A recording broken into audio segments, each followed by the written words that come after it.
सखावत सखावत करने में हातिम ताई बहुत आगे थे।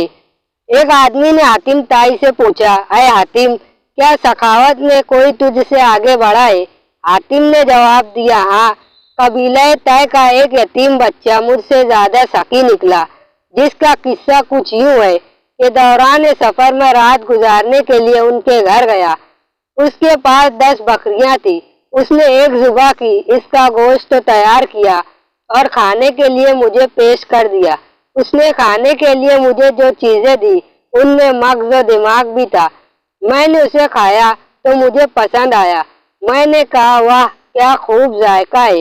यतीम बच्चा फौरन बाहर निकल गया और एक एक करके तमाम बकरियां मेरी लाइलवी में उसने जुबा कर डाली और सबके मगज और दिमाग मुझे पेश किए।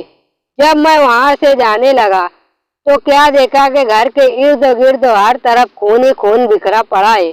मैंने उससे कहा, आपने तमाम बकरियां क्यों ज़ुबा की? उसने कहा, वाह, आपको मेरी कोई चीज अच्छी लगे और मैं इस पर बुग़्ल करूं, ये अरबों के लिए बदतरीन गाली है। हातिम से पूछा गया, बदले में आपने उसे क्या दिया? उन्होंने कहा, 300 सुर्ख ऊँटनियां और 500 बकरियां। उनसे कहा गया, तो फिर आप उससे बड़े सकी हुए? उन्होंने जवाब दिया, नहीं, वो मुझसे ज्यादा सकी है, क्योंकि उसने अपना सब कुछ लुटा कर सखावत की, जबकि मैंने तो अपने बहुत से माल में से थोड़ा सा खर्च करके सखावत की। ऐसे ही दिल को मोह लेने वाले और दिल को छू लेने वाले वाक़यात और हकायात सुनने के लिए इस चैनल को सब्सक्राइब करें। अल्लाह हाफिज।